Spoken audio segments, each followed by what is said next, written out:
muito obrigado por destinar essa noite dela, tá aqui desde cedo, para ajudar com o conhecimento de vocês.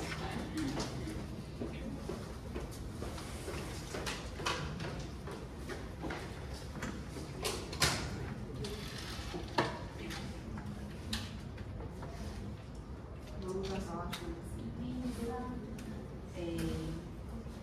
Maria do Santo Silva, devidamente qualificada, avisou a apresentação de reconhecimento de união estável pós-mortem em face dos herdeiros de João Carlos de Oliveira, representados por Bruno Oliveira e Pedro Oliveira, igualmente consertados nos autos. Maria alega que manteve relacionamento público contínuo e duradouro com João por 10 anos, residindo juntos em imóvel de propriedade dele e agindo socialmente como casal. João faleceu sem deixar testamento e os únicos herdeiros reconhecidos até então são seus 2 filhos, Jonas e Pedro, frutos de um relacionamento anterior. Os filhos contestam, alegando que o pai e Maria eram apenas amigos e talvez possam ter tido um breve namoro, e que ele a ajudava financeiramente por caridade. Negam que tenham convivido como casal e dizem que João era reservado e nunca declarou união com ela. Em audiência de instrução foram ouvidas as partes e testemunhas avaladas. As partes apresentaram alegações finais de forma oral. É o relatório resumido desse. Trata-se de ação de reconhecimento de união estável pós-mortem, na qual a autora busca o reconhecimento judicial da união estável. Inicialmente, cumpre destacar que os pressupostos processuais e as condições da ação foram devidamente observados. A relação processual formou-se regularmente, com o devido contraditório e ampla defesa, não havendo nulidades a serem declaradas.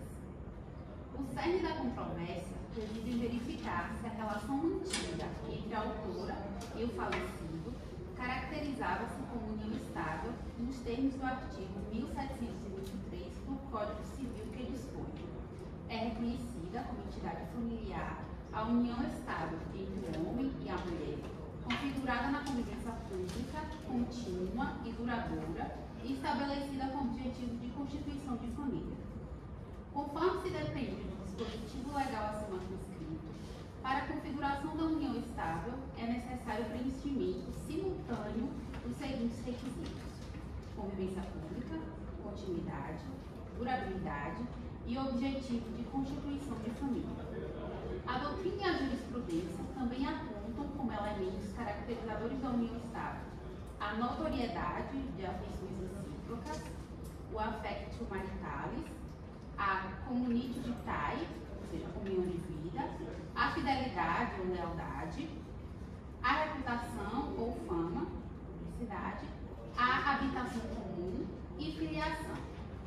Tais requisitos, contudo, não são taxativos, devendo o julgador analisar as peculiaridades de cada caso para aferir a existência ou não da entidade familiar. No caso em tela, a autora afirma que manteve união estável com o falecido por aproximadamente 10 anos, quando então ocorreu o falecimento do mesmo. Contudo, após análise detida dos autos e tudo que foi produzido na audiência de instrução, verifico que as provas apresentadas pela autora são insuficientes para comprovar a existência de união estável entre ela e o falecido.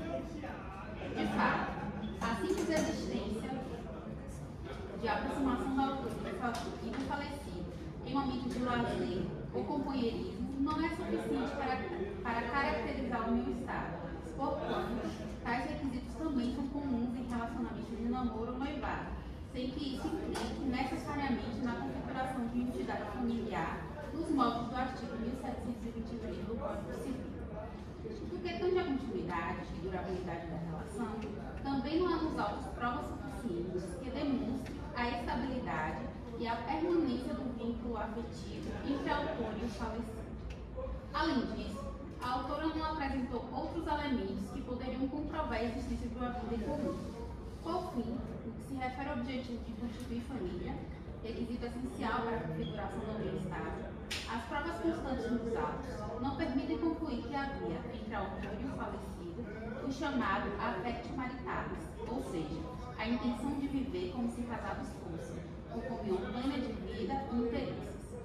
No caso em apreço, o conforme já mencionado, as provas produzidas pela autora não são suficientes para demonstrar o preenchimento dos requisitos legais para a configuração da união estável, especialmente no que se refere à convivência pública, contínua e duradoura, estabelecida com o objetivo de constituir família.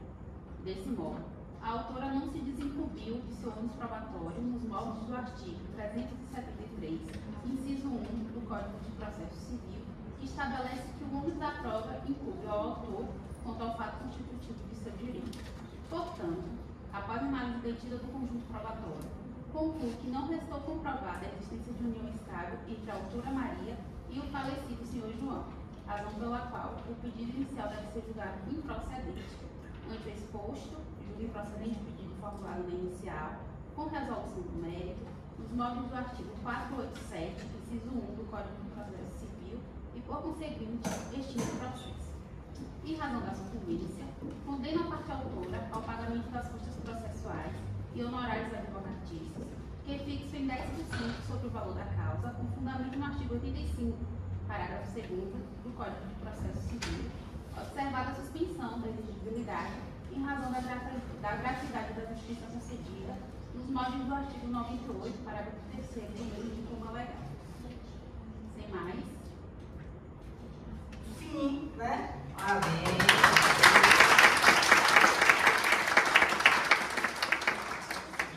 Vamos fazer nossa foto, né?